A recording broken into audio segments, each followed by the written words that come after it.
right at the Warden Road spot on Route 2 in the right lane with his emergency lights on to keep the right lane closed from vehicular travel. That's after there were road signs as far back as the split indicating road work ahead. And another one that said right lane closed.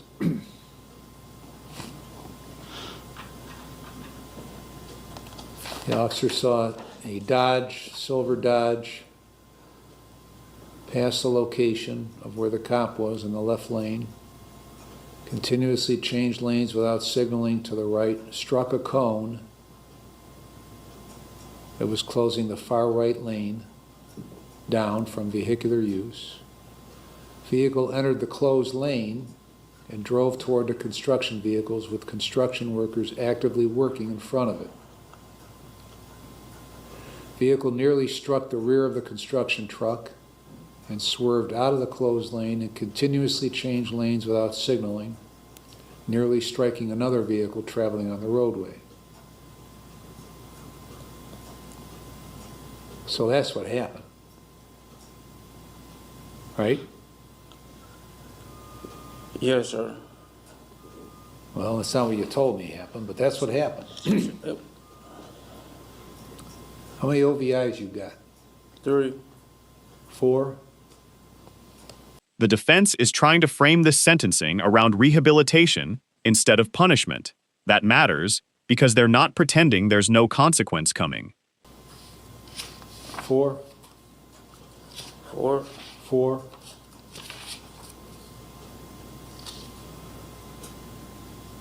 '09, Wycliffe.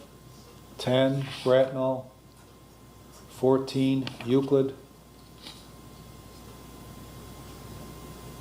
15, Euclid. So what happened in that last one? Me and a buddy was in a car and we slid and I tried to turn the car and we almost hit a tree. And my dude, he sprained his wrist and he sued my insurance company and they came after me. Okay, so I got vehicular assault. You got aggravated vehicular assault, right? Yes. And a DUI, right? Yes. And a drug possession, right? Yes. And a tampering with evidence. And you went to prison for that. Yes. Got out in March of 20. And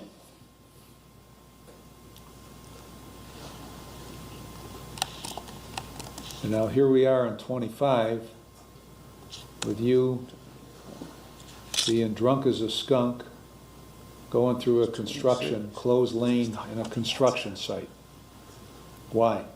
Why are you doing the same thing over and over again? Your Honor, I'm not gonna even sit here and lie to you, man. It was an honest mistake, and It's not a mistake. I know the way that it seems. It may seem like it's a repeated offense. It is a repeated offense, and it's not a mistake. How did you get to the party? I drove there. Okay. So did you drink them shots by mistake? No, sir. Okay, so it wasn't a mistake. It was a decision. It was a dumb decision. You're absolutely right, sir. Right. And somebody with your experience, with 4 prior OVIs, 10 prior driving under suspensions, had no business doing what you were doing. It wasn't a mistake.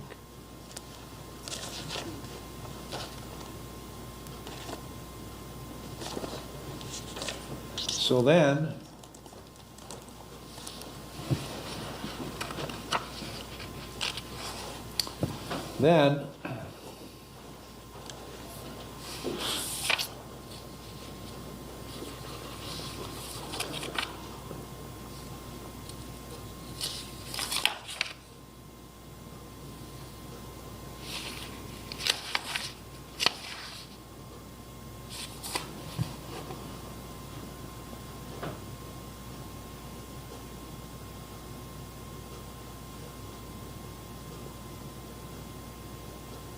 what's the date of this offense? 11/15 or 11/12?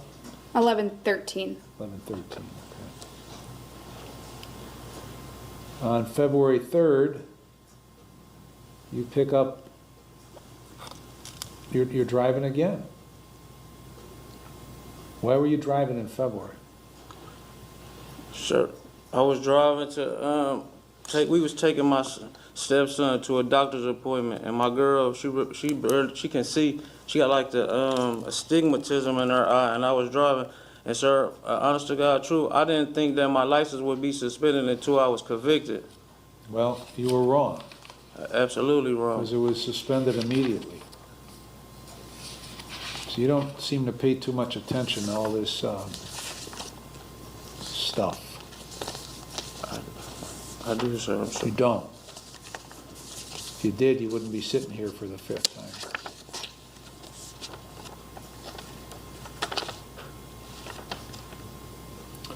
Now,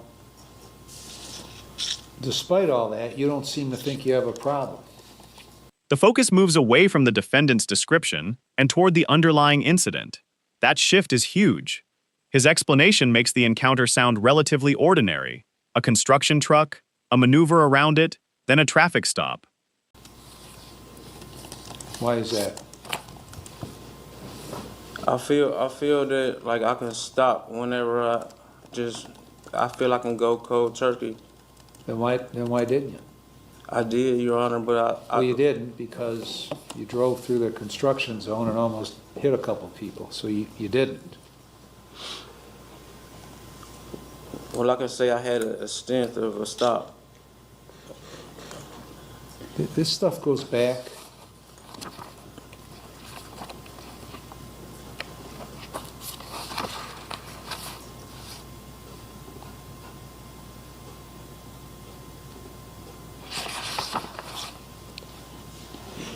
These OVIs go back to 09.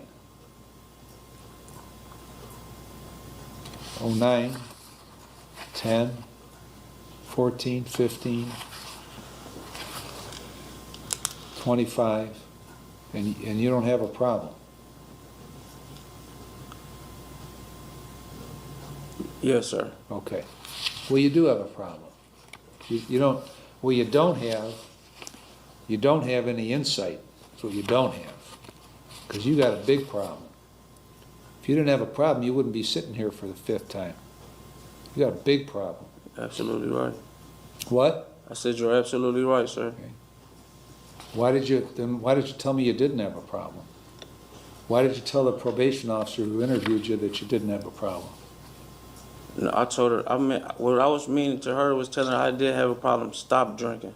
I didn't mean it like, that's like in trying to insult you. I would never try to insult you. I was telling her like, I don't have a problem with What did he stop tell drinking. you?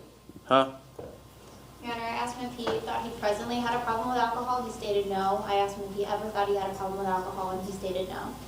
Okay.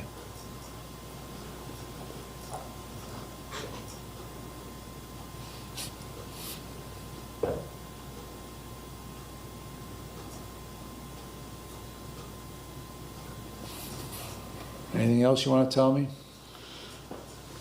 No, sir, what I meant by that is I don't have a problem with stopping.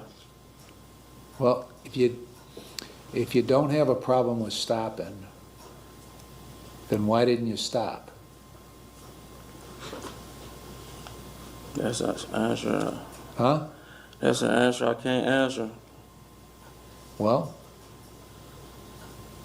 I mean, the correct answer is you have a problem and you can't stop. Yes, sir. That's the answer.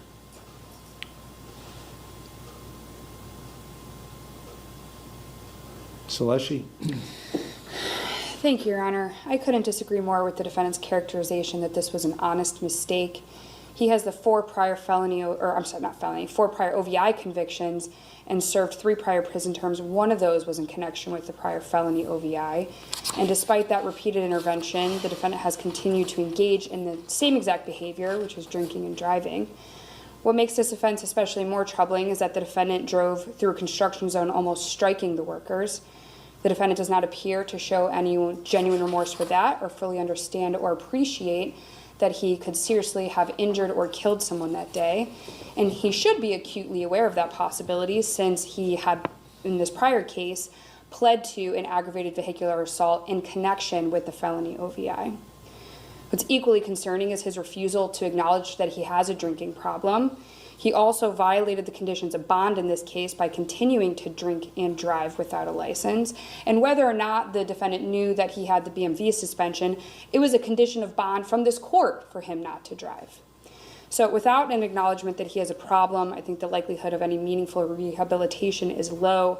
So this court is left with an offender who continues to endanger the public and shows no genuine remorse or insight into his behavior. The state is asking for 3 years prison, and there's the mandatory driver's license suspension and fine. Thank you. All right, I've reviewed the pre-sentence report, the drug and alcohol evaluation, the letter in support of Mr. Mackey. Yes. And I've considered all the provisions in 29, 29, 11, 29, 29, 12, and 29, 29, 13.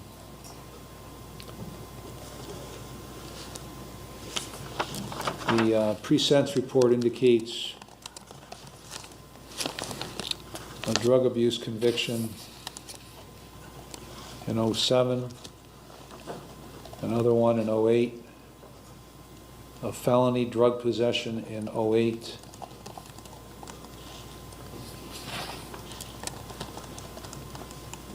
a felony drug possession in 10, another one in 10, felony, another felony drug possession in 11, for which you were placed on probation.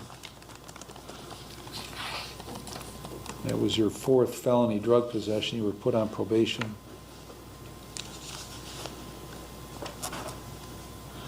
Actually, the 2nd and 3rd one, you went to prison.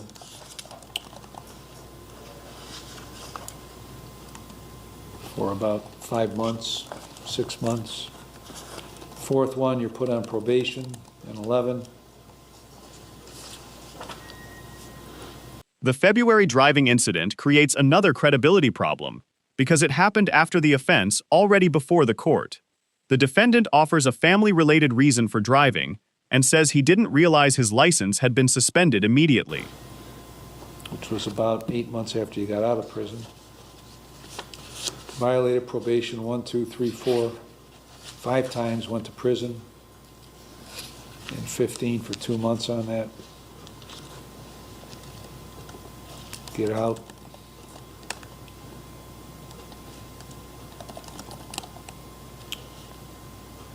May 31st. Of 15.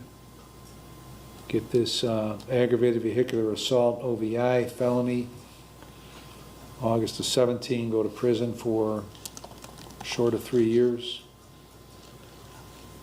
3 years, 36 months.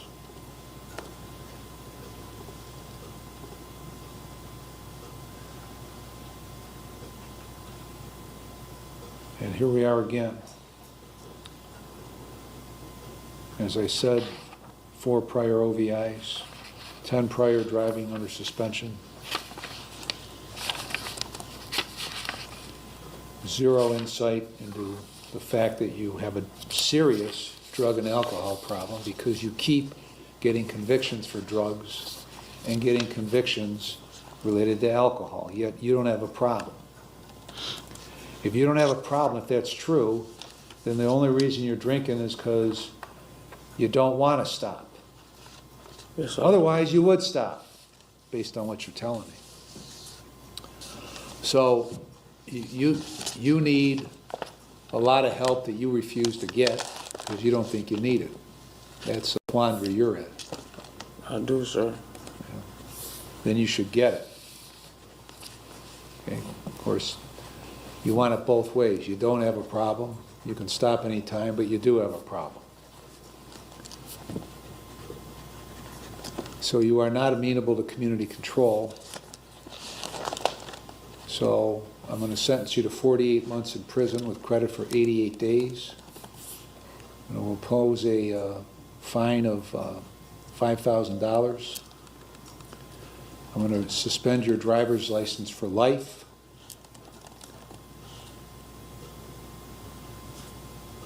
And when you get out of prison, you may be on post-release control for up to 2 years under the parole authority. They will place conditions on you. If you violate the conditions, the parole authority could return you to prison for up to 9 months for each violation, up to 1/2 of my sentence. If that violation is a new felony, you could get an additional consecutive prison sentence for the violation, the maximum of which would be the greater of 12 months or the time left under post-release control. The prosecution takes every weakness exposed during questioning and turns it into a sentencing argument. Notice the strategy. This isn't presented as one isolated bad night. The state connects prior OVI convictions, previous prison terms, the aggravated vehicular assault, the construction zone danger, alleged bond violations, and the defendant's reluctance to acknowledge an alcohol problem. That creates a public safety argument rather than a purely moral one. Now the judge turns to the documented record, and this is where sentencing becomes brutally concrete. The court reviews the pre-sentence material, substance evaluation, supporting letter, and a criminal history containing repeated drug convictions, multiple felonies, probation, violations, prison terms, impaired driving cases, and numerous driving under suspension offenses. Each individual entry matters, but the pattern matters more. Community supervision depends on the belief that structure and conditions can reduce future risk. A history of repeated violations gives the court evidence for questioning that assumption. The judge also highlights how quickly some new offenses followed earlier punishment, which makes prior intervention look less effective. This is why the defendant's lack of acknowledged substance problems becomes so consequential. The court isn't only counting convictions, it's comparing repeated opportunities for correction against what happened afterward, and that comparison is becoming increasingly difficult for the defense. The judge finally identifies the central contradiction that has dominated this hearing. If the defendant truly can stop whenever he wants, repeated alcohol-related conduct suggests he has repeatedly chosen not to stop. If he cannot reliably stop, then his insistence that there isn't a serious problem becomes equally troubling. Either version weakens the argument for community control. The court ultimately finds him unsuitable for that option and imposes 48 months in prison with 88 days of credit, a $5,000 fine, and a lifetime driver's license suspension. The judge also explains possible post-release control and the consequences of violating it. What makes this outcome significant isn't one dramatic statement. It's the accumulation of history, risk, failed interventions, continued driving, and limited insight. By sentencing, the defendant's request for minimum punishment is competing against a record the court clearly views as demanding stronger protection for the public.